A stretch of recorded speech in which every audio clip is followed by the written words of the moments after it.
There's a lot of pain, but also a lot of healing that comes from this. The healing comes from acknowledging the pain. The more you try to ignore the pain, the more you try to avoid the pain, the more you try to just push the past into the past and leave it in the past and ignore it, the more it will persist and haunt you. There is a time to leave the past in the past. This is not one of those times. From early October to early January, it's about doing a deep dive into your past and ancestry to really come to the determination of, why am I insecure about this? Where do these fears stem from? Where does this anger, what is at the root of this anger?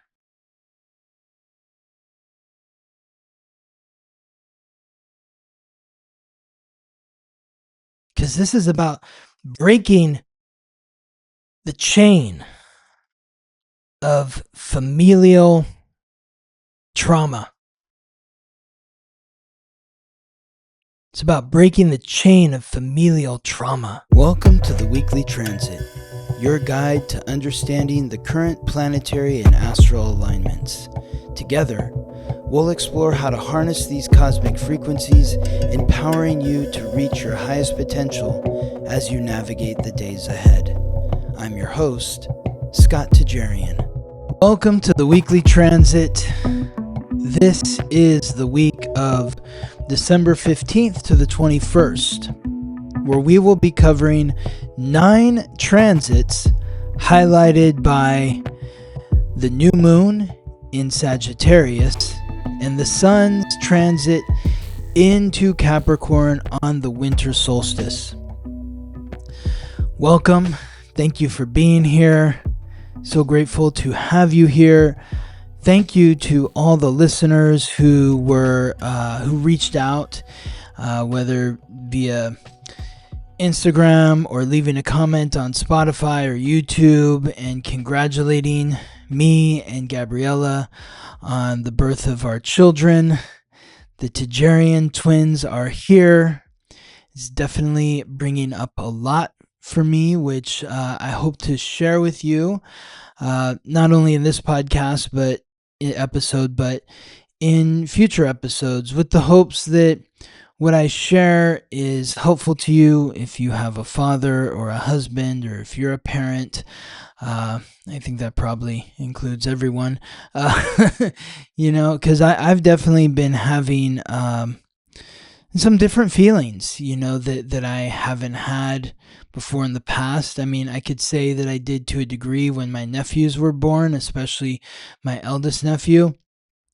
Very unique feelings that I had never felt before, and now those feelings are coming up again and even more intensified, which I'll get into a little bit later. But first, I do want to thank everyone who has been purchasing also the guide, the 2026 astrology guide.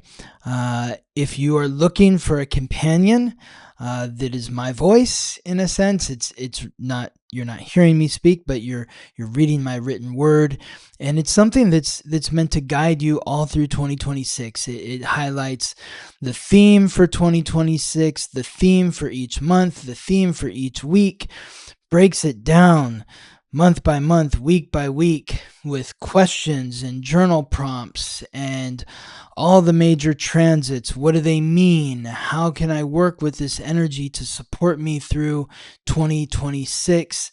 That is what the 2026 astrology guide is all about, and you can get yours at theweeklytransit.com. As soon as you go to theweeklytransit.com, there's a pop-up, which I find super annoying, but I put it there so it's easy to find, and just click on it and boom, you can get your PDF download to the 2026 astrology guide. $47 to guide you through 2026. Also wanted to announce what I mentioned last week. I hope you're able to check out the Ultra World podcast. I was a guest on this podcast with Sean Castles, who is a friend of mine, and he started this podcast that is covering Premier League soccer.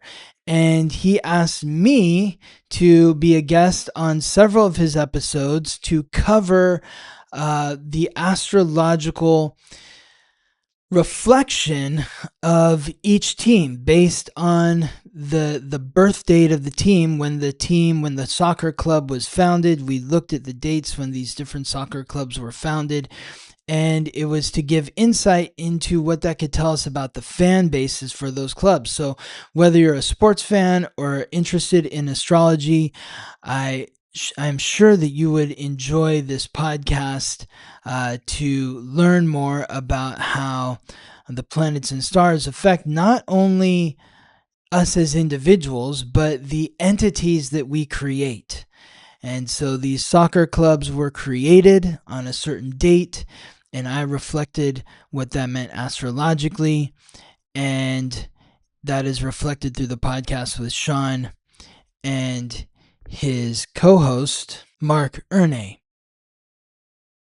So the link to the podcast, Ultra World Podcast, will be in the show notes. There's also a link to the 2026 astrology guide in the show notes. So, before I get into the week, and just thinking about fatherhood, and most specifically thinking about the North Node in Pisces, I want to encourage everyone listening to really be aware of what's coming up for you.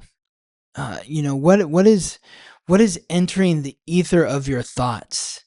It's like I get, as a Scorpio, I get really obsessive about certain people or stories. And I'm really paying attention to what is attracting me right now, what is attracting my attention.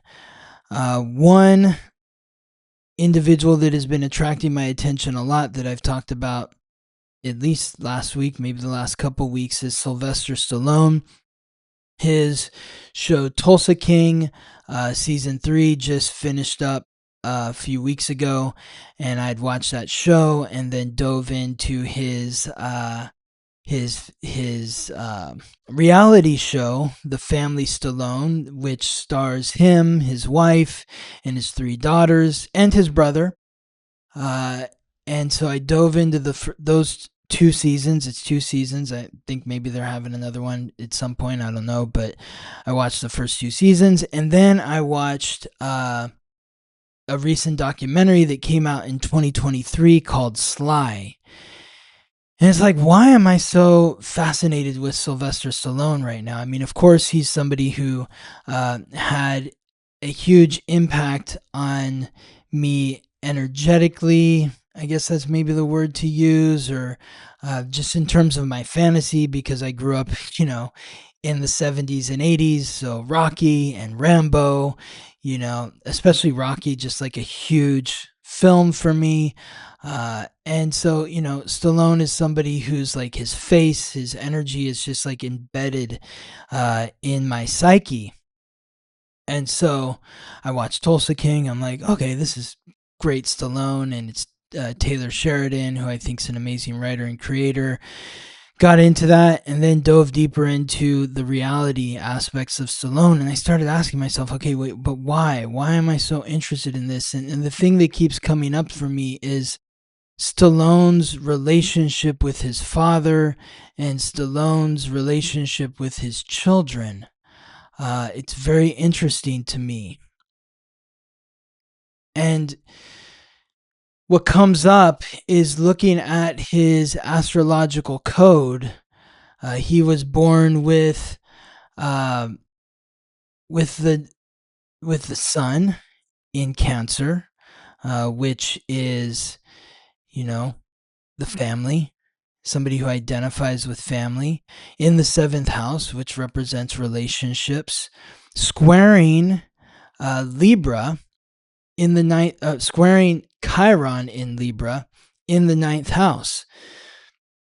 So it's like his very identity is in connection to family and home and nurturing and protection, but it's placed in the house of the other, the partner.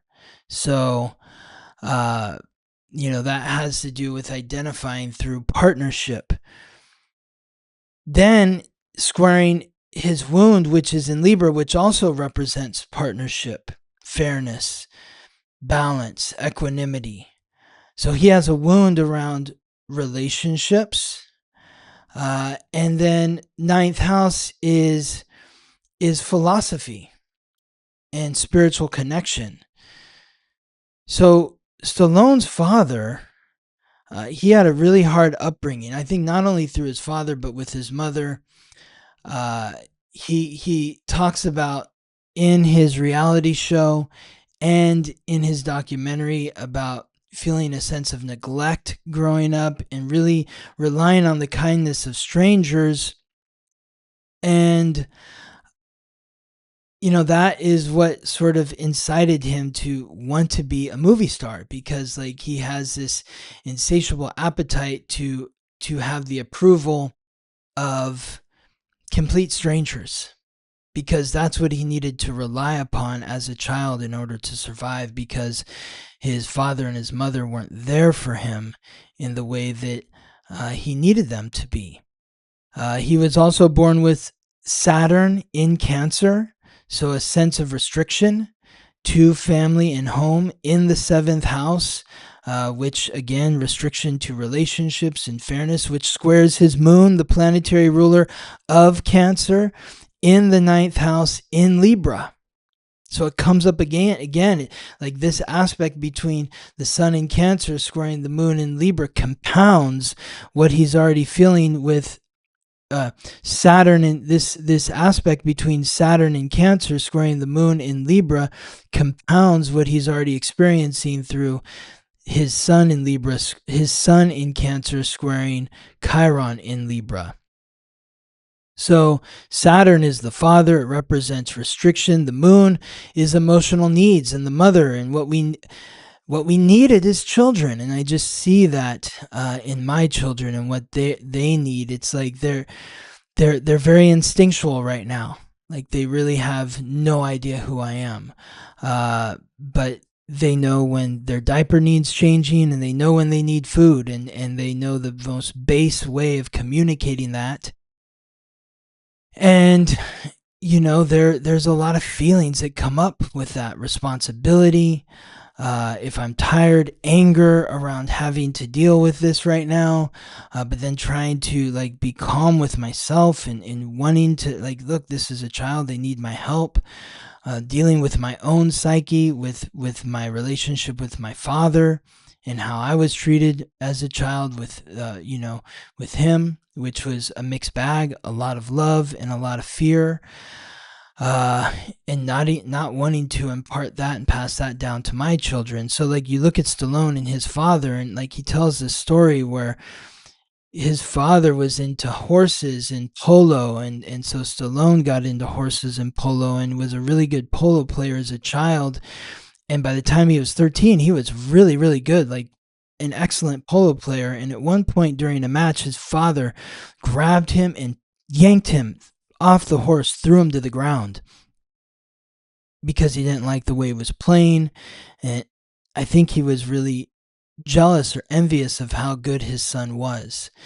And Stallone was like, I never wanted to play polo again. He gave it up at that point. It wasn't until years later that he was a famous star, movie star, that he got a ranch and bought horses and then put together a match with some of the best polo players in the world on this legendary polo field, and played a match with himself and these great polo players and his father.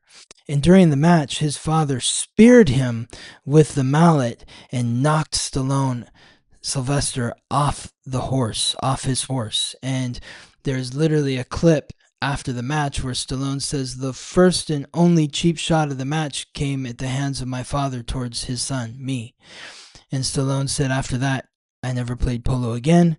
I sold my ranch, sold my horses, sold everything. Didn't want anything to do with that life again. There's also a moment in the documentary where he talks about his, some of his friends mentioned that after Stallone had the huge hit, Rocky, and went from being in complete obscurity to a hugely famous person. Like a year or two later, his father gave one of his friends a script and said, "This is the real Rocky script. I want you to read it and I want you to direct this film." He's like, "Oh, wait a second. What do you mean the real Rocky? Like, you should talk to your son about this." And it was like he was jealous. He was jealous. He was jealous of his son's success. And it's just really hurtful and hard to hear those stories. And I think about the North Node in Pisces, and Pisces is about empathy. And I was really just like putting myself in the experience of Sylvester, in the experience of his father, and being like, oh God, I don't want to be that way to my son or my daughter. I don't want to be jealous of them. I don't want to be envious of them. I want to be supportive and encouraging of them and loving towards them. There's also Stallone's own story with his son. He talks about how he cast his son, Sage, as Rocky's son in Rocky 5, and there's this scene in the basement of his home in Rocky 5 where his son is screaming at him that, like, you don't care about us. You care more about this fighter that you're working with and your career and your ambition than you do about your own family. And Rocky Stallone says, well, Tommy needed help. And he's like, we need you, his son says. And Sylvester said that he, wrote that was true to life. And it really seemed like he has a lot of regrets around how much he invested in his career and how much he neglected his family. And his son Sage died in 2012, and that's something that he can't get back. And you see how Stallone is now with his 3 daughters, who are all in their 20s. He's much more attentive and really focused on them. And it's interesting because his North Node is in Gemini in the 6th house. And one of the things he says in the documentary is that life is about juggling now. It's about juggling home, family, career, goals. It's not just about being hell-bent on the career and like, I'll deal with family later. He's trying to juggle it all, and it really speaks to his 6th house North Node in Gemini, because Gemini is the twins. It's about multiplicity, and the 6th house is about daily routine. And so it feels like he's starting to get it and really understand his North Node, his soul's purpose, and trying to make the most of everything that he has in life rather than being obsessive about one singular area, which would be, his South Node in Pisces, the fantasy, or the South Node in the 12th house, which is the fantasy, and then Sagittarius being, having the answers. Having all the answers. He's starting to recognize that he has more to learn. The other story that really jumped out at me this week that was really heartbreaking. Heartbreaking because this is a story about somebody who is a father to 3 daughters. And it's a really ugly story. And the full details aren't out yet. There's a lot of rumors. I don't want to get into it. You can look it up. But the football coach, or the former football coach for the University of Michigan, Sherrone Moore, was fired last week, literally as Lilith and Mercury joined in conjunction in Scorpio. Lilith is the other woman. Mercury is consciousness. Scorpio is the underworld. It's secrets. And the secret came out that Sherrone Moore, the head football coach at the University of Michigan, had an extramarital affair with his assistant. And apparently they had been confronted about this affair prior to the season, and both denied it. And for whatever reason, I guess she changed her mind and told the story to the people in charge at Michigan and had proof of the affair, and he was fired immediately, forfeiting his $5.5 million salary and $12 million buyout. He then went to her house and confronted her and supposedly threatened her with a knife and threatened himself, and the police came, and then he was taken into custody and is under watch by mental health experts, is what I've read. Super intense. I mean, no joking aside, like, talk about a bad day. Family destroyed, marriage destroyed, career destroyed, all in a single swoop. And when I don't have the birth time for Sherrone Moore, but I know what day he was born, and this is a shout out to everybody who was born in late 85 or early 86. Right now, Pluto is squaring your North Node, and your North Node is in Taurus, and Taurus is about values. It's about self-worth. It's about protecting yourself and what you value.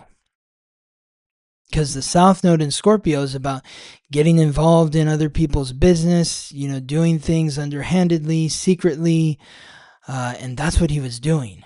He wasn't following his North Node in Taurus. He wasn't protecting his values. His values were misaligned and out of whack. And Pluto in Aquarius, the planetary ruler of Scorpio, Pluto, Lord of the Underworld, in Aquarius, which represents the public, brought out the misalignment of his values into the public square. At the same time that this conjunction occurred between Mercury and Lilith, Pluto exposes. Let's hold on that for a second. It doesn't create the rot, it reveals it. And the square that everyone is experiencing right now, if you were born in the late 85 or early 86, it's bringing, it could be a crisis point where it's bringing to light where your values have rotted away. So if you're in right alignment with your values, then you will be exalted and supported through this transit. It's not about you being a victim to the transit. It's about you working with the transit in righteous energy. Now, when you think about his Lilith, he was born with Lilith at 27 degrees in Taurus. The transiting Uranus is at 28 degrees in Taurus, conjunct his Lilith. The transiting Lilith at 28 degrees Scorpio, conjunct Mercury at 28 degrees Scorpio. Super intense. He's experiencing a Lilith return by opposition, the shadow feminine confronting him directly. Lilith is the other woman, the exiled feminine, sexuality outside sanctioned bonds, the part that refuses to stay hidden. And Mercury is right there with the receipts, the texts, the emails, the documentation. The messenger arrived carrying proof, and it arrived precisely as Uranus sat on his natal Lilith. There's a lot else going on in his chart that I don't want to just, go down that rabbit hole, because I don't want to get too far off track. We've already spent some time on this, but it just really made me think as a father. Wow, 3 daughters, so reckless to build this life, to have one of the most coveted jobs in sports, and then detonate it. It's really a sad story. So my heart goes out to everybody involved in that story, including him. And, just through my own experience now, I'm just like sitting with that story and trying to use that as a cautionary tale. Um, and Stallone's father and Stallone as a cautionary tale. We want to, with the North Node in Pisces right now, the opportunity is to sit in the empathy and feel the pain and suffering of what others have created for themselves. The guilt, the shame, the regret, the blame that they are experiencing. With the North Node in Pisces, the opportunity is for us to experience that ourselves, even though it's not ours. It's to carry it for a moment or two and to sit with how painful and awful that could be, so that we can learn the lesson vicariously rather than suffer through it in our own reality. Okay, let's get to the transits.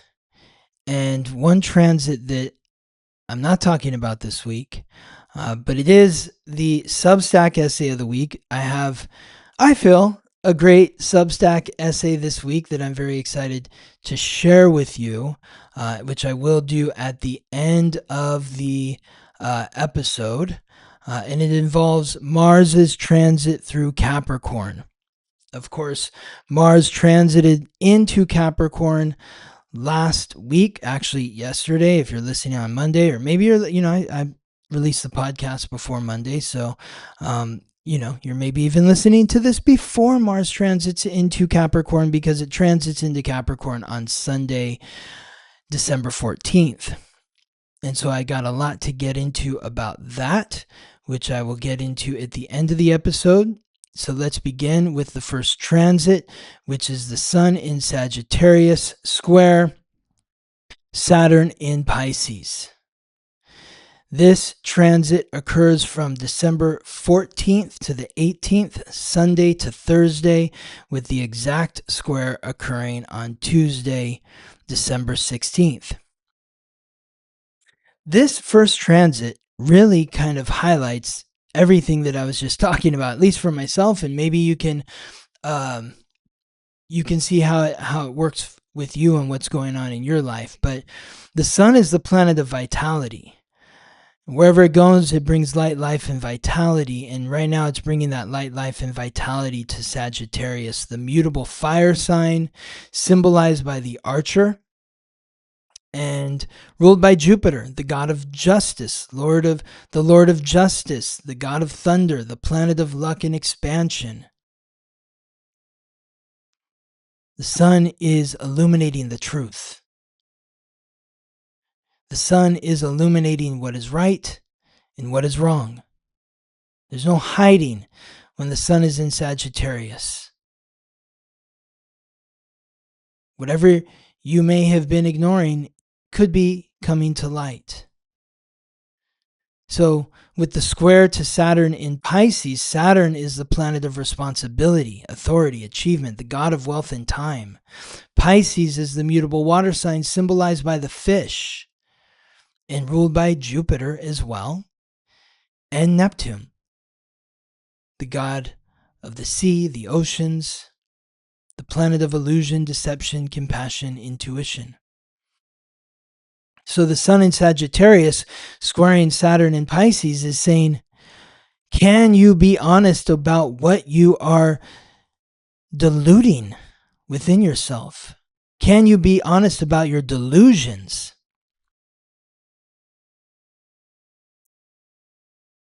It's like I was texting with my friend who I've had here on the podcast many times, the great astrologer Ricky King, and I was texting. She's not a sports fan, but I was like, you gotta you gotta know about this story. I wanted her insight on it, and she gives so much great insight.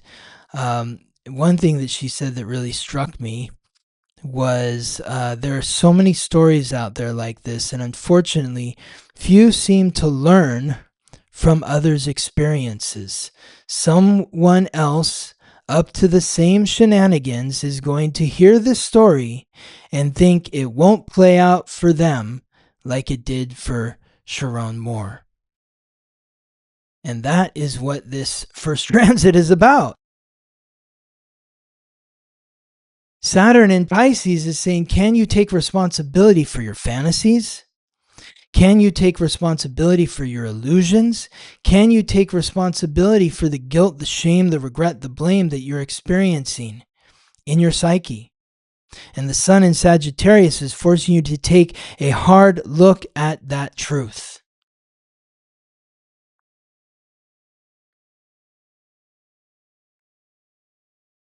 Take a hard look at that truth. Don't ignore it. Don't hide from it.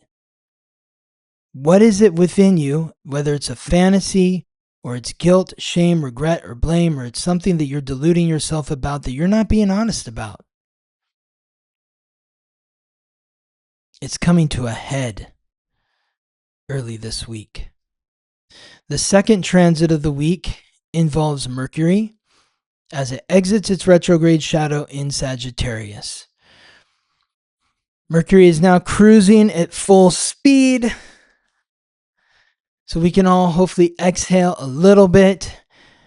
And, this is helping the truth come out, because Mercury is the messenger of the gods, guide of souls to the underworld, the planet of consciousness, communication, and coordination, the god of merchants and thieves, transiting through Sagittarius. The truth is revealed, and the truth hurts, and then it sets you free. Sherrone Moore is recognizing how the truth hurts. His family is recognizing how the truth hurts. His players, the people in his life, his friends, are recognizing how the truth hurts.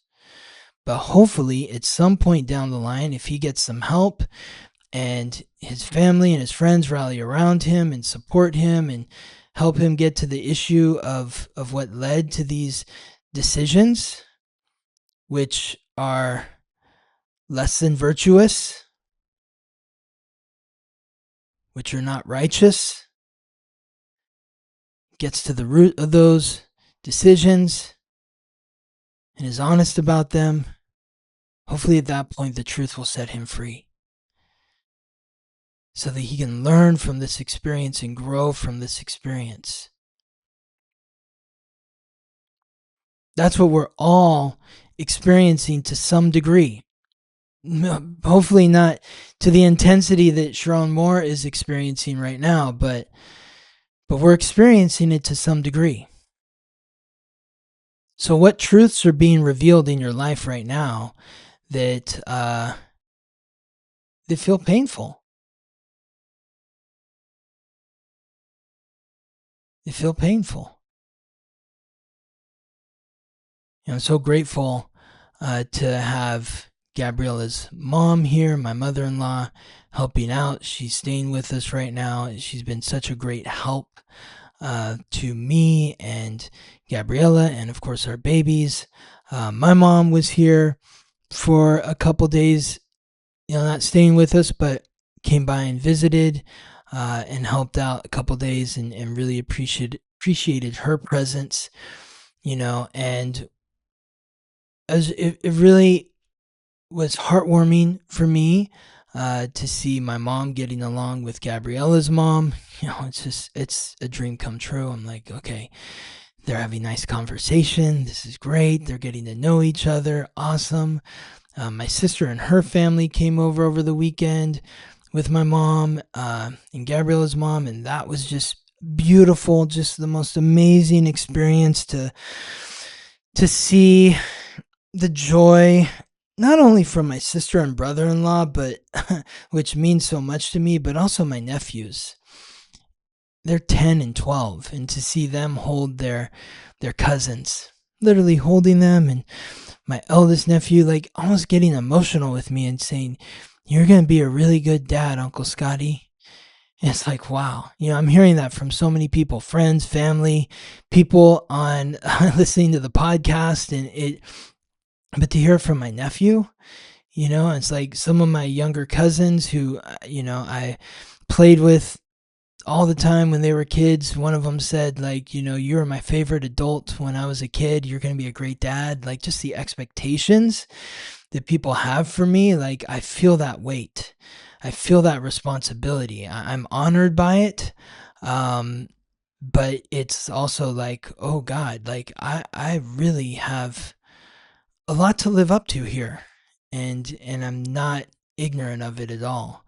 And there was a moment when my mom was here, and I could tell something was off with Gabriella, and she said like something to me like, I don't like the way that you and your mom are communicating with each other, and it's bothering me. It's like, I admit, like, I revert back to like 13-year-old Scott when I'm around my mom. And it's something I have to really watch out for and be mindful of, and try not to fall back into those patterns or habits that I created in those traumatic moments when I was a kid. It's really difficult. And I feel like I do a really good job at being aware of it and not falling back into those patterns. But Gabriella called me out, aside, not in front of other people, but she gave me her truth, and it hurt. It was painful. And I told her it was painful to hear that from her. It hurt me. But we were able to talk about it more and, get some deeper clarity around it. And now I feel like it's starting to set me free. So this is what Mercury in Sagittarius is doing.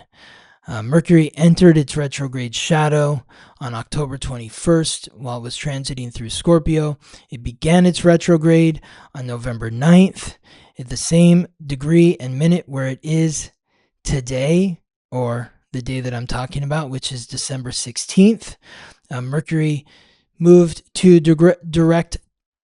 Mercury stationed direct in Scorpio on November 29th, and on December 16th, it returns to where it was on November 9th and moves past that point.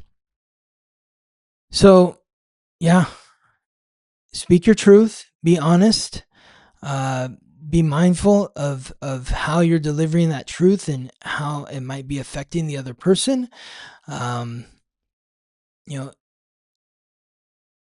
Is there a way for me to share something with you that is going to have the effect that I want it to without it harming you? That's how I'm trying to think when I'm sharing my truth with other people right now during this period. The third transit of the week, Venus in Sagittarius, Trine, Chiron, retrograde in Aries. This transit occurs from Tuesday to Friday, with the exact trine occurring on Thursday, December 18th. Venus, the goddess of love and beauty, the planet of relationships and the senses, the 5 physical senses, raising our sensory awareness to the truth, to what we are feeling, not just in our thoughts, but in what we see, what we hear, what we smell, what we taste, what we touch.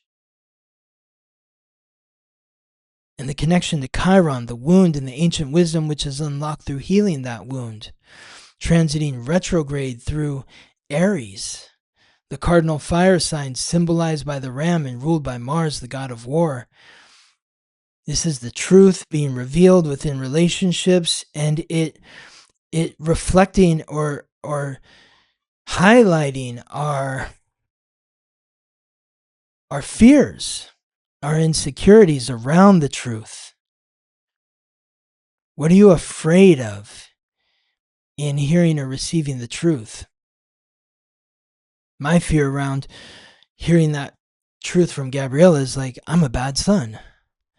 I'm a bad son. I'm a bad husband. I'm embarrassed for my behavior. I'm a horrible person. I just get so like down on myself. But this connection between Venus in Sagittarius and Chiron retrograde in Aries is hopefully helping us recognize that this is the growth. That not all of our moments are our best and brightest. Sometimes there are moments that occur that make us take pause and say, I need to do better. I deserve better, and the people around me that I love deserve better. So think about how you're treating yourself, how you're treating those that you love, and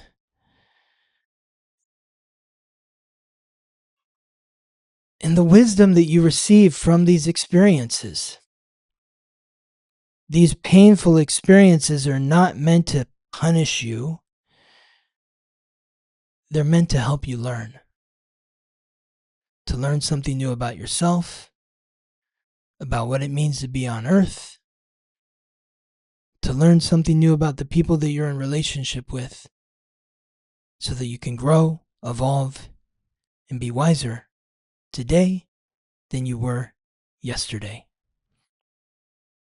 The fourth transit of the week is one of the highlights, the new moon in Sagittarius, occurring at 28 degrees, the Cancer degree, at 5:44 p.m. Pacific Standard Time on Friday, December 19th.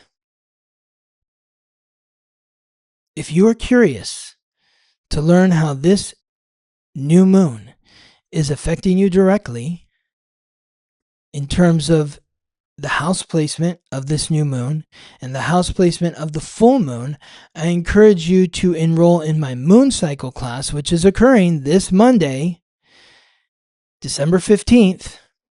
Go to theweeklytransit.com, sign up for class, and in 1 hour, we are going to break down the full moon in the new moon in Sagittarius, the full moon in Cancer, and what those mean in each house. You're going to have a written breakdown that you can refer back to. The class will be recorded if you can't make it, so you'll be able to watch the replay. I hope to see you in class.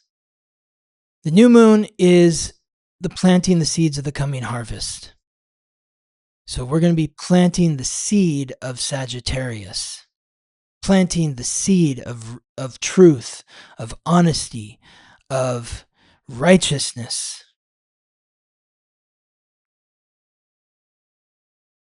Set your intentions to be truthful.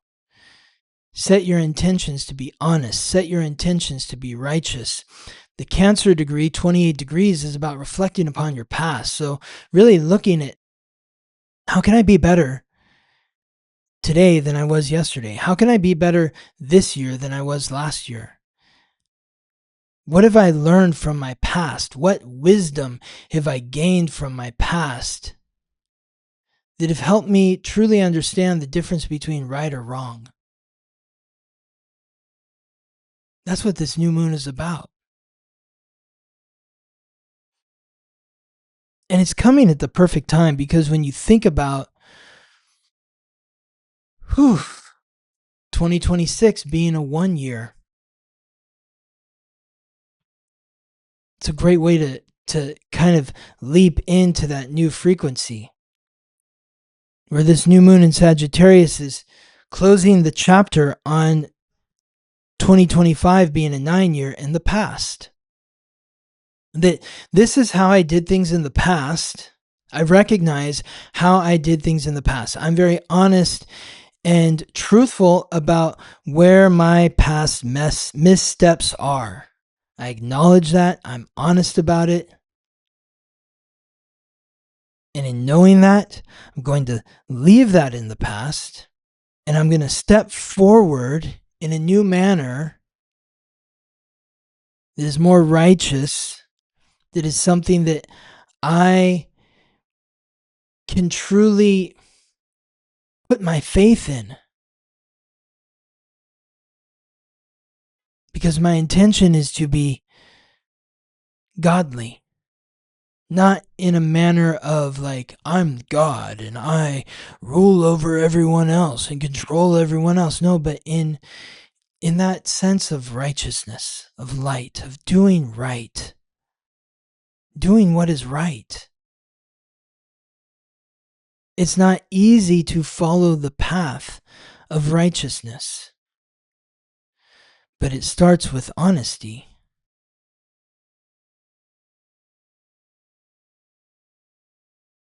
It's like so many people in public, they put out their best face, and then you hear this story and it's like, oh my God, really? And that's like my greatest nightmare. It's why I try to be so honest and forthright about who I am and the struggles that I'm experiencing in my life, as much as I can, with the thoughts and protections of those others who are involved. But I'm not some like holier than thou guru up here saying like, let me tell you how to live your life, because guess what, I figured out how to live mine. No, I'm learning every day, every single day, especially now as a father. It's like, oh my God, so much more to learn. So this new moon in Sagittarius is about a commitment to learning. It's about a commitment to connecting to the higher power, because when you think about it, the archer is Robin Hood, Katniss Everdeen.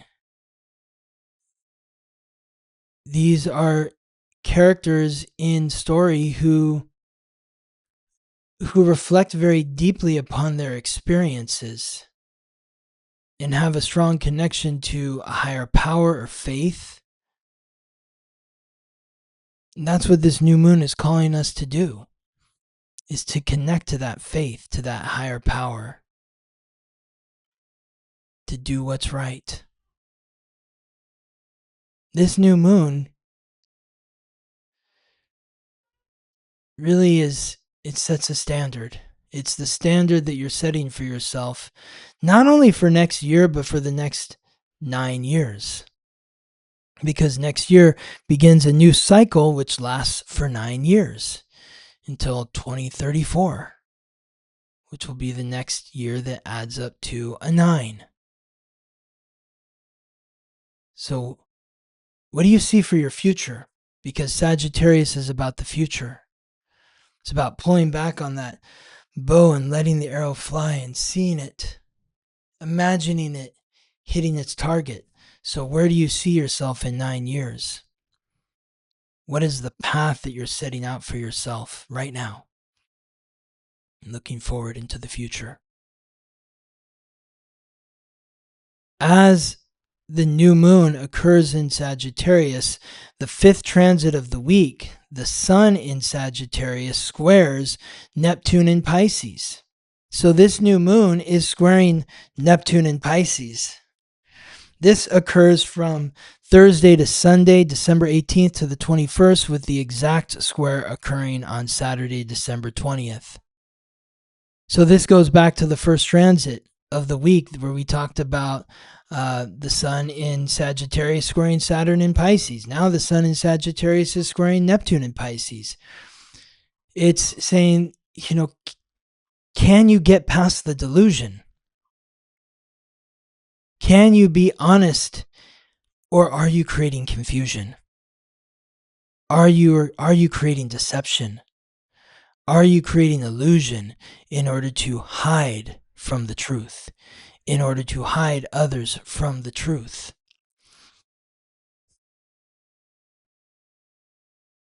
This could create a loss of faith.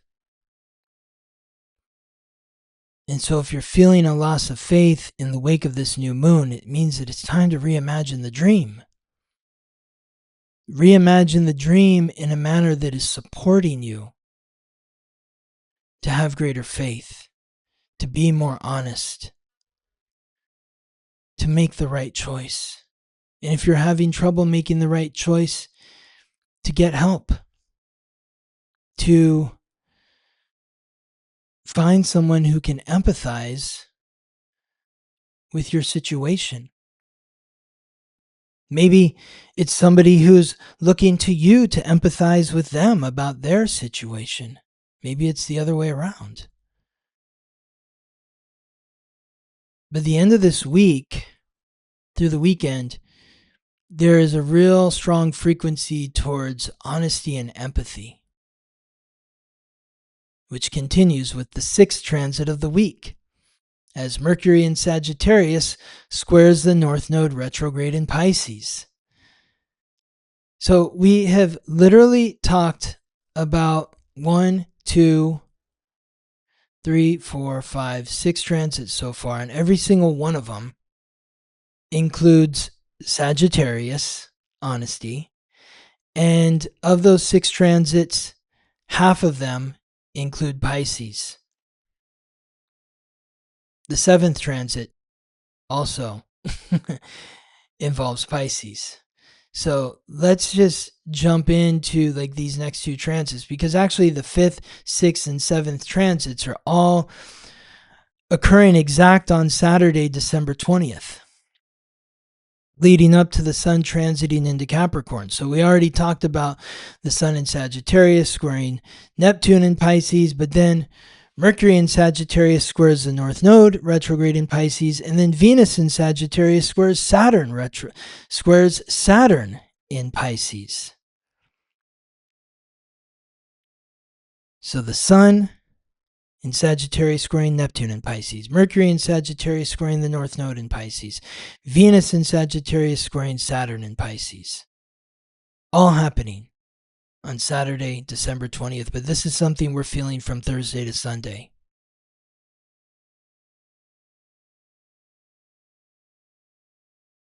Mercury is bringing that clarity to the soul's purpose. It's helping us empathize with the pain and suffering of others. So this is why I've been harping upon, like, really paying attention who's coming into your field right now. And do you have the wherewithal to sit with their suffering? Or are you trying to escape from their suffering? Put yourself in their shoes. Feel their pain, feel their suffering, feel their guilt, their shame, their regret, their blame. Be honest about it. Where does that fit within your life? Where is that reflected within your life? Because the opportunity here is to learn vicariously through the mistakes or the challenges that others are experiencing. I don't like to use the word mistakes. It's a lesson. How can we learn vicariously from the lessons that others are experiencing? That's what this Mercury in Sagittarius squaring the North Node retrograde in Pisces is all about.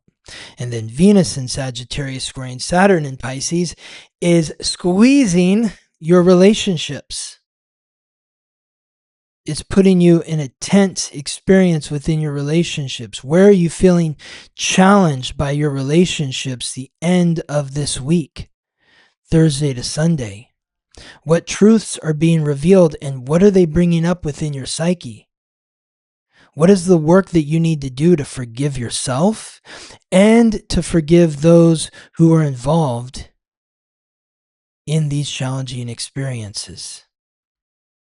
It's not something that you can necessarily do with a drop of a hat. Oh, I forgive you. It's all over. It's a process. Remember, Saturn is the god of wealth and time. So it takes time to heal. Just like it's taking Gabriella time to heal from this birth. She created new life, brought new life to this world. My respect for her, I'm in awe of her. And just really all women who have babies. What you put your body through, what you experience after that, it's unbelievable. It's incomprehensible to me. But I'm doing my best to be empathetic and be like, wow, what would it be like if I was in that situation? I don't know. But that's what this Venus in Sagittarius squaring Saturn in Pisces is doing, is like helping you put yourself in the position of your lover, your friend, your business partner, to feel their pain and suffering, to feel their guilt, their shame, their regret, their blame, to take it on as your own, not to carry it around as a burden, but to empathize. to say, I feel you. I'm sorry you are suffering through this moment. I see your pain. I feel your pain. It's resonating with me. What can I do to support you? How can I help you through this challenging experience? Sometimes people just want to be able to share. And with all these planets in Sagittarius, the Sun, Mercury, Venus, it's like the challenge is listening. Because everybody wants to share their truth right now. So do you have the capacity to listen to your lover, your friend, your business partner, to hear how they are suffering? And hopefully, by listening to them, they will have the capacity to listen to you. And that leads us to the 8th transit of the week. Whew! What a week! Another highlight, the Sun in Capricorn. Capricorn is the cardinal earth sign, symbolized by the ram, symbolized by the goat, and ruled by Saturn, the god of wealth and time. This is the winter solstice, the shortest day of the year. We are at the bottom of the mountain. The only way is up. So where are you right now? What is your bottom of the mountain? What is the mountain that you are at the bottom of right now? And what is your plan to climb to the top? How are you going to get there? What is your path? What do you want to work on? What is worth your time?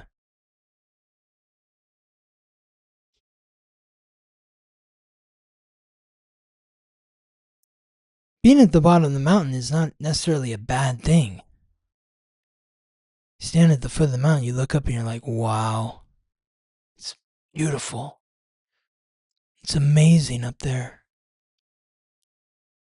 I want to see what it looks like from up there, because I love so much what it looks like from down here. I feel inspired by the view at the bottom of the mountain, which is what is giving me the inspiration to climb to the top of it.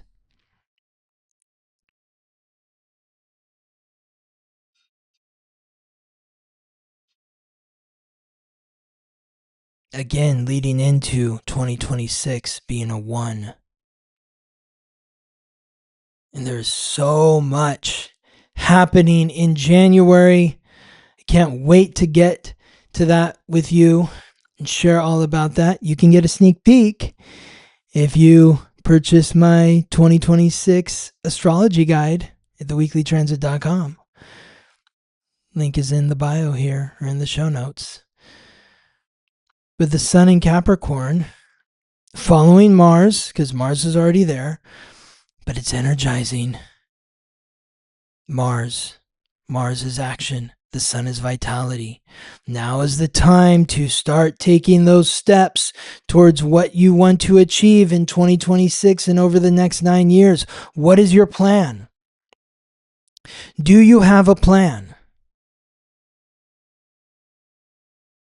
Because if you're standing at the bottom of the mountain and you don't have a plan on how to get there, if you haven't packed accordingly, if you don't know the trail, the route, you're not going to make it to the top.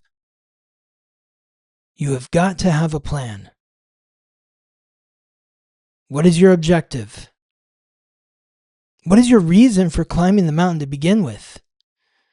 What is your reason for wanting to spend your time? Because remember, the planetary ruler of Capricorn is Saturn, and that's the god of time. What are you spending your time on? What is your reasoning for spending your time?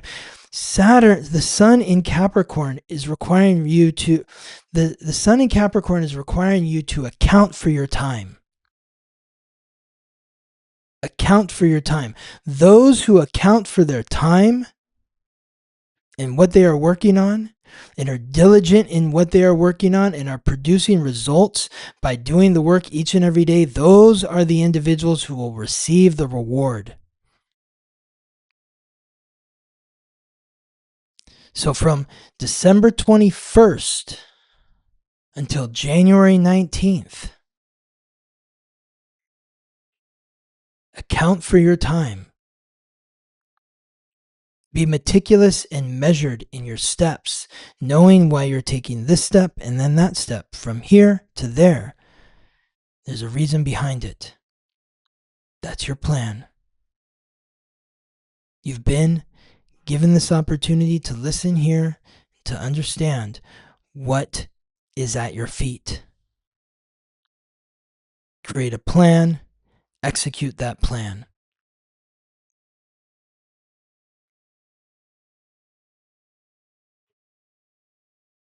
For those of you that were born with key astrological points or planets in Aries or Libra, there may be challenges around creating this plan because Aries creates that impulsiveness, that urge to just act before planning, and Libra is deferring to the partner about the plan.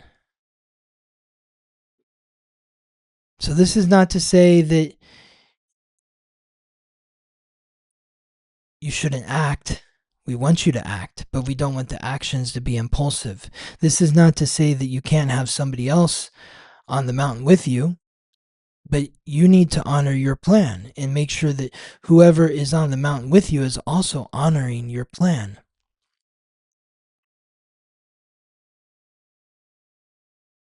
Of course, if you would like support in creating a plan, support in understanding what your plan should be or could be, I encourage you to contact me for a reading at theweeklytransit.com. And of course, once you have done a reading with me, if you would like to work with me on a deeper level, where I will be your Sherpa, your guide through 2026 and beyond, if you like. I work with clients on a weekly basis to support them and guide them in ascending to achieving their goals and ambitions. I look forward to connecting with you. The final transit of the week involves Jupiter retrograde in Cancer squaring Chiron retrograde in Aries. This is a transit that we covered several weeks ago, because this is the second time it formed an exact square. The first time was back on Thursday, October 23rd. So if you didn't listen to that episode, I encourage you to go back to the episode on, it would have been episode 326, the week of October 18th, where we kind of got deep into this transit, and I don't even remember what I said about it, because who knows, right? I'm just flying off the cuff here. So I'm not sure what I'm repeating, or maybe I'm saying something completely new, but this transit has basically been like Jupiter in Cancer has been squaring Chiron in Aries basically all the way back to the beginning of October. And it's something that's going to continue until mid-January. Jupiter is the god of thunder, lord of justice, the planet of luck and expansion. It's expanding our relationship to our past. That's Cancer. Cancer is cardinal water. It's symbolized by the crab and ruled by the moon, which represents the past, your roots, your upbringing, your childhood, the ones who raised and nurtured you, your ancestors. So the squaring to Chiron, the wound in Aries, which represents the self. We're taking this elongated period to do an expansive, reflective look on our fears and insecurities as they relate to our upbringing, our childhood, and our ancestry.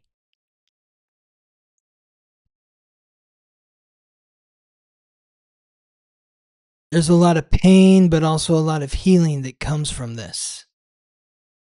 The healing comes from acknowledging the pain. The more you try to ignore the pain, the more you try to avoid the pain, the more you try to just push the past into the past and leave it in the past and ignore it, the more it will persist and haunt you.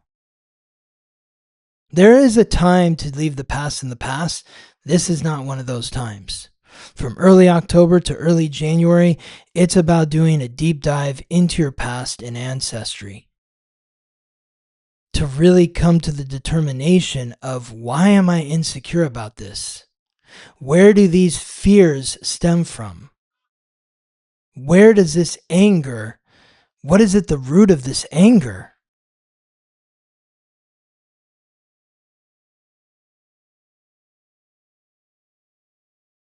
Because this is about breaking the chain of familial trauma. It's about breaking the chain of familial trauma.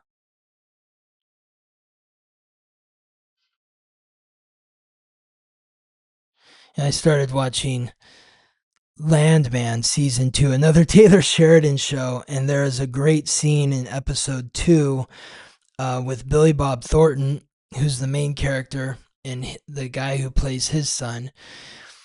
They're driving back from the funeral home because Billy Bob Thornton's, the character's mom, has died, and they'd just seen his father. And you just see the tension and the contentiousness again between, again, this is like coming up again. It's like Billy Bob Thornton and Sam Elliott, who plays his father. And when they're driving back from the home from the funeral parlor, Billy Bob Thornton tells his son, he's like, you know, growing up for me, I had my father who was coming off the oil rig, angry about life, broken down body, beating me up. And then my coked out mother who was avoiding me and, would go into a fit of rage when she needed her drugs or something like that. I'm paraphrasing, of course, but he tells his son this. He's like, this is what gets passed down. So, you might want to think twice before you have kids, because that's what gets passed down the chain. And his son says, well, you already broke that pattern because you're not like that with me. And he says, I broke it. I didn't break it. I avoided it, because he's acknowledging that he wasn't around when his son was a kid. And his son basically says, well, I accept you for all your flaws and you're the best dad I could ask for or hope for. And I'm glad you're my dad. It's something like that, it's a really like, it's like what every father wants to hear from their son. And Billy Bob's like fighting back the tears. It's a great scene. I'm not doing it anywhere near justice, but this is what comes up here with this Jupiter in Cancer squaring Chiron in Aries elongated sign. It's like just bringing to the surface the pain, the suffering, the insecurities, the rage that exists within familial dynamics. And the way to work through this right now is to acknowledge them. Don't hide from them. Don't run from them. Bring it up. Be authentic about it. I've already had some of these conversations with Gabriella about me as a father and my grandfather and the men in my life. And whew, heavy stuff. Boy, oh boy. Thanks for listening. I hope this is helpful to you. Now let's get to the Substack essay of the week. When authority takes the field, Mars in Capricorn, and the architecture of power. A 20-year pattern of state actions, returning December 14th, 2025. Mars is the god of war, planet of action, aggression, conflict, confidence, and desire. The force that mobilizes energy, initiates conflict, and asserts will against resistance. When Mars travels, something moves, something breaks, something is set in motion. Capricorn is the cardinal earth sign, ruled by Saturn, the god of time, restriction, and authority. Capricorn represents institutional power, governmental structure, disciplined achievement, and the slow accumulation of legitimate force. Mars is exalted in Capricorn. This is the god of war operating at peak efficiency, not scattered, not impulsive, but strategic, disciplined, and willing to sustain prolonged campaigns. In Capricorn, Mars serves institutional aims rather than individual passion. The warrior becomes the general. The fighter becomes the army. Violence becomes policy. On December 14th, 2025, Mars enters Capricorn and remains until January 23rd, 2026. What should we expect? Look at the last 20 years. The pattern is unmistakable and unsettling. The pattern. When authority takes decisive action. Every time Mars transits Capricorn, institutional power mobilizes. Governments launch military operations. States assert authority over civilian life. Power consolidates. The question is never whether force will be deployed, only by whom, and against whom, and toward what end. Consider the evidence. January 4th to February 12th, 2024. The architecture of escalation. On January 3rd, 2024, one day before Mars entered Capricorn, an ISIS double bombing killing 94 people at a memorial for Qasem Soleimani in Kerman, Iran. The attack struck at the heart of Iranian state symbolism, the anniversary of America's assassination of their most revered general, now desecrated by the very forces Soleimani had fought. Institutional responses followed a rapid succession.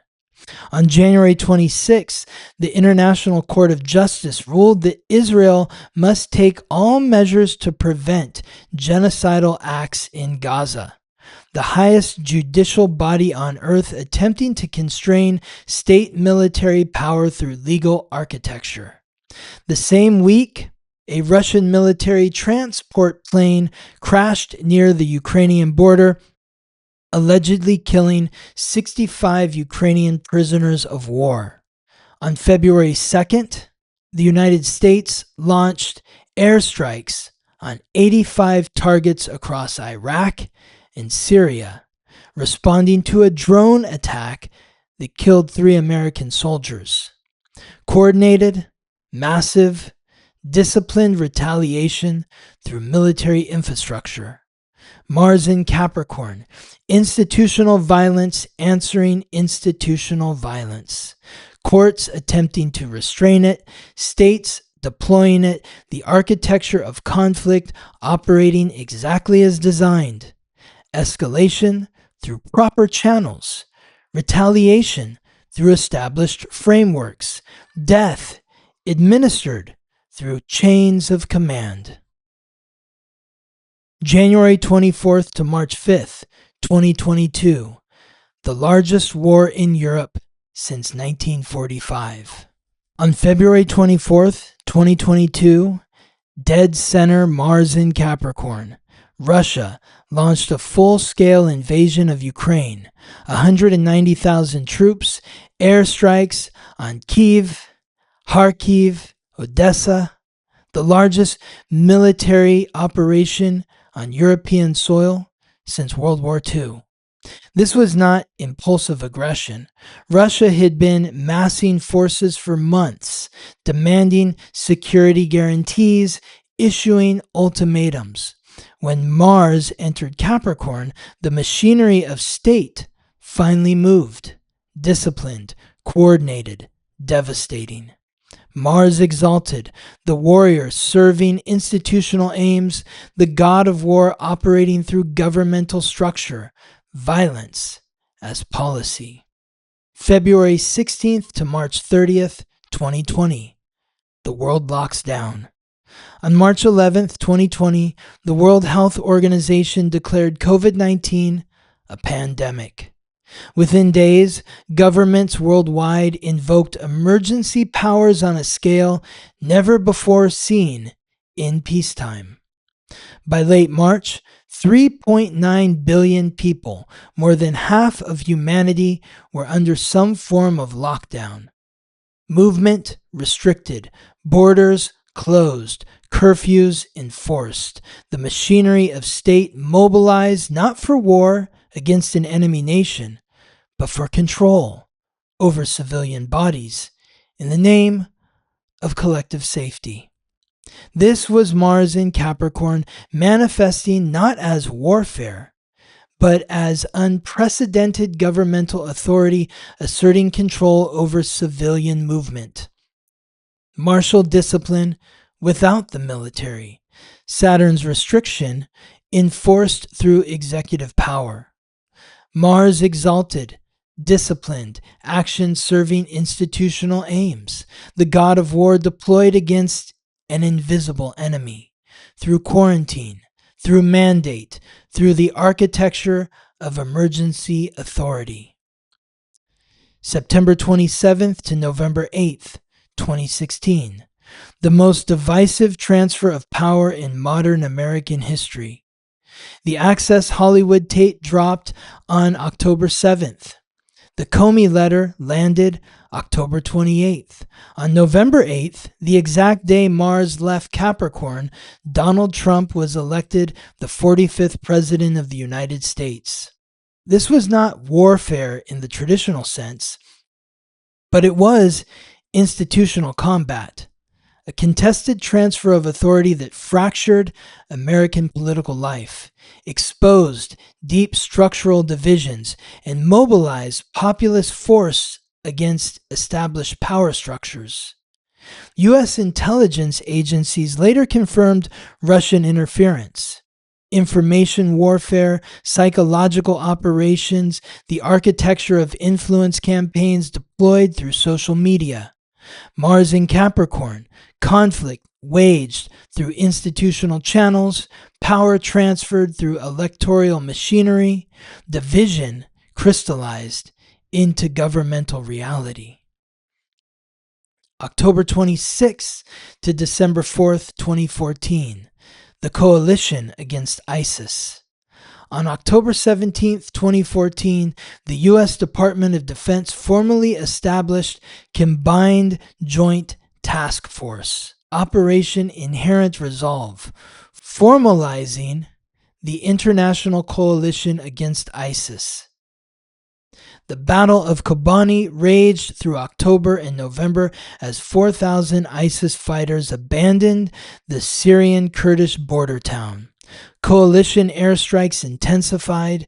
By December, 68 nations were coordinating military, financial, and intelligence operations against the Islamic State. Mars exalted. State authority mobilizing disciplined, coordinated military force against territorial expansion by non-state actors. The god of war deployed through multinational institutional frameworks. December 7th, 2010 to January 15th, 2011. The Arab Spring ignites. On December 17, 2010, Mohammed Bouazizi set himself on fire in Sidi Bouzid, Tunisia, a 26-year-old street vendor protesting police corruption and economic desperation. His death ignited the Tunisian Revolution. Protests spread across the country. Security forces deployed. Curfews imposed. On January 14th, 2011, one day before Mars left Capricorn, President Zine El Abidine Ben Ali fled to Saudi Arabia, ending 23 years of authoritarian rule. Within weeks, revolutions spread to Egypt, Libya, Yemen, Syria, Bahrain. The entire architecture of Middle East authoritarianism was challenged. Mars in Capricorn, the direct challenge to entrenched governmental authority. The warrior energy mobilized not by institutions, but against them. The same transit that empowers state authority can also empower those who would topple it, if the existing structure has lost its legitimacy. December 26, 2008 to February 4th, 2009. Operation Cast Lead. On December 27, 2008, one day after Mars entered Capricorn, Israel launched Operation Cast Lead, a 3-week military assault on Gaza. 80 jets, helicopters, and warships. Over 100 bombs dropped in the initial strike. Ground invasion began January 3rd. The operation concluded January 18th, 2009. State military power executing a disciplined, overwhelming campaign. Institutional authority asserting itself through coordinated force. Mars exalted, the god of war operating at peak efficiency, strategic, sustained, serving governmental aims. The thread. The pattern is unmistakable. Every Mars in Capricorn transit brings decisive institutional action. Sometimes that action is military invasion. Sometimes it's emergency governmental authority. Sometimes it's contested transfer of power. Sometimes it's multinational coalition building. Sometimes it's revolution against existing authority. But always, power mobilizes. The machinery of state moves. Authority asserts itself and is challenged by those who would replace it. Every expression is different, but the core is identical. Mars empowers structures to act, or empowers the collective to confront those structures. Mars in Capricorn doesn't ask whether force will be deployed. It asks, by whom? Against whom? Toward what end? December 14th, 2025 to January 23rd, 2026. What's coming? Mars enters Capricorn 3 weeks after Uranus retrogrades back into Taurus for its final passage. 3 weeks after Neptune retrogrades back into Pisces for its final passage.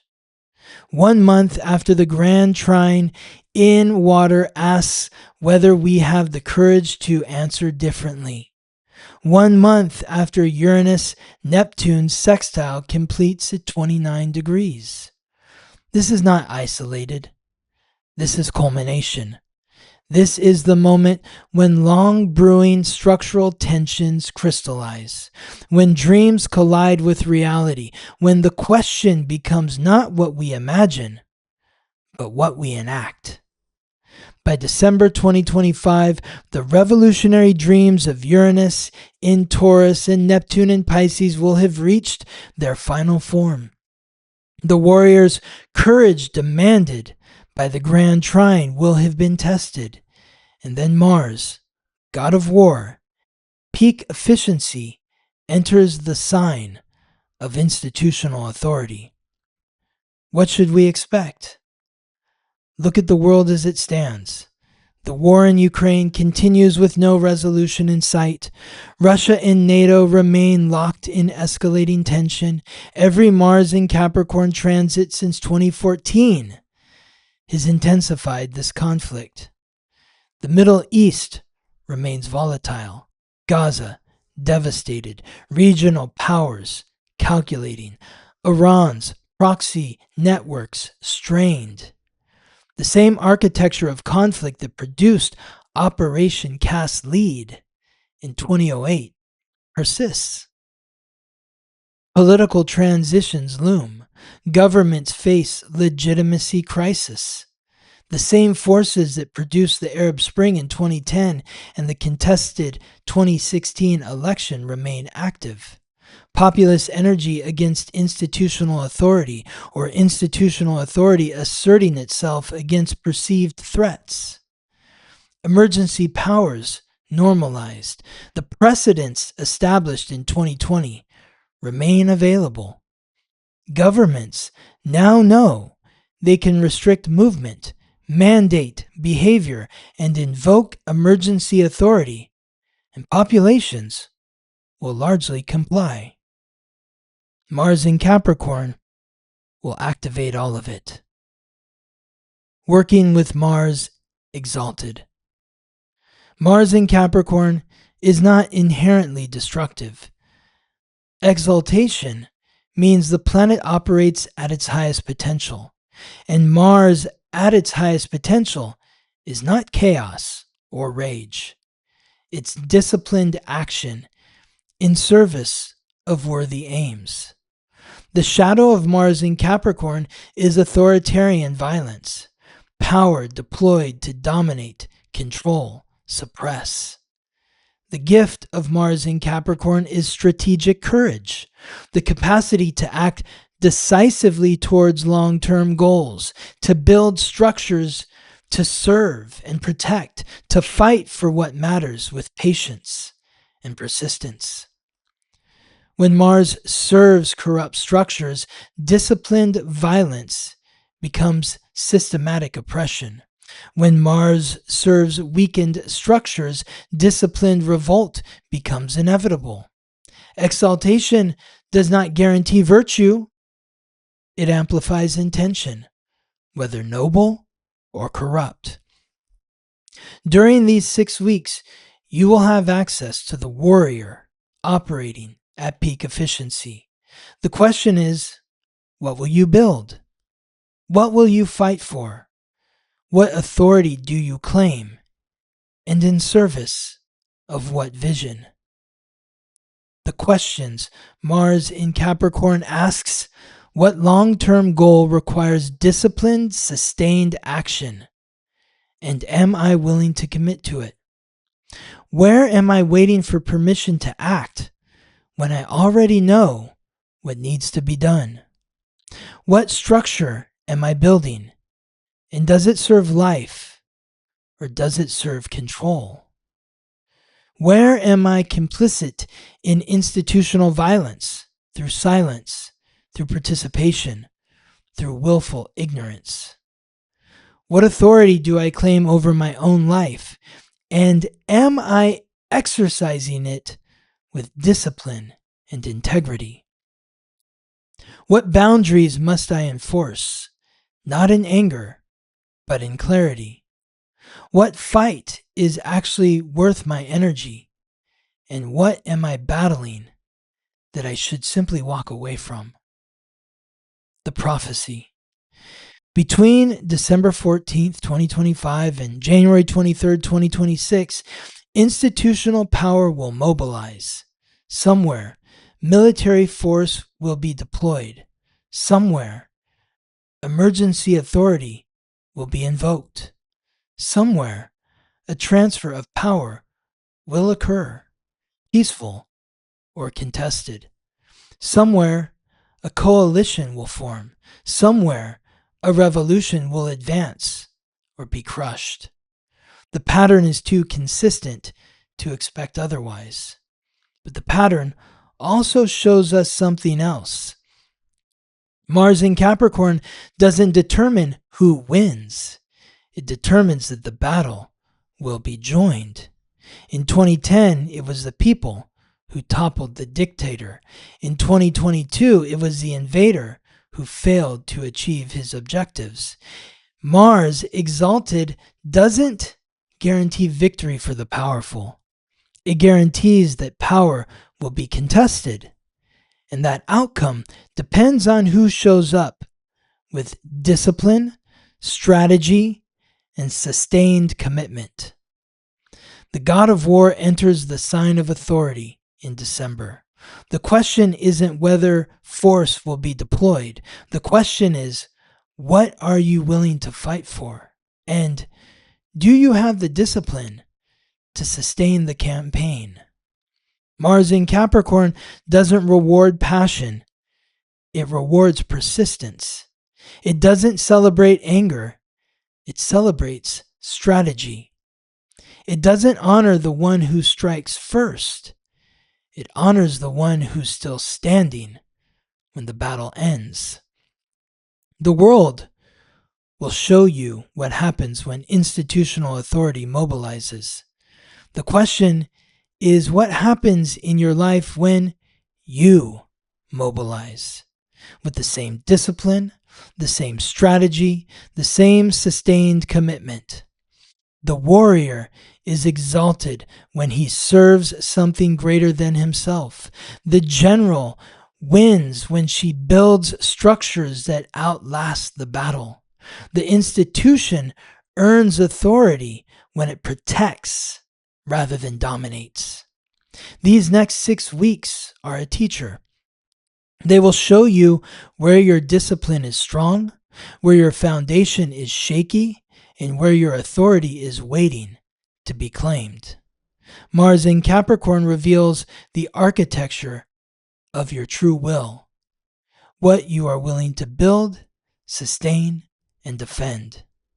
December 14th, 2025 to January 23rd, 2026, Mars enters Capricorn. Authority takes the field. What will you build with it? I hope this message has been helpful to you.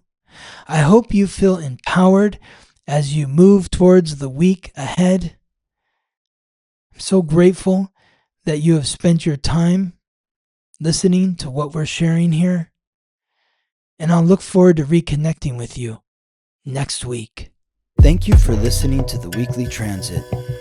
If you're curious to learn how these transits or any other transits may be affecting you, or if you're interested in learning more about your astrological code, contact me for a reading at theweeklytransit.com. This episode was produced by me, Scott Tajarian. Music written by Ben Leinbach from Listen Deep by Amber Herzog Lyman. Wishing you all the best as you ride the planetary waves.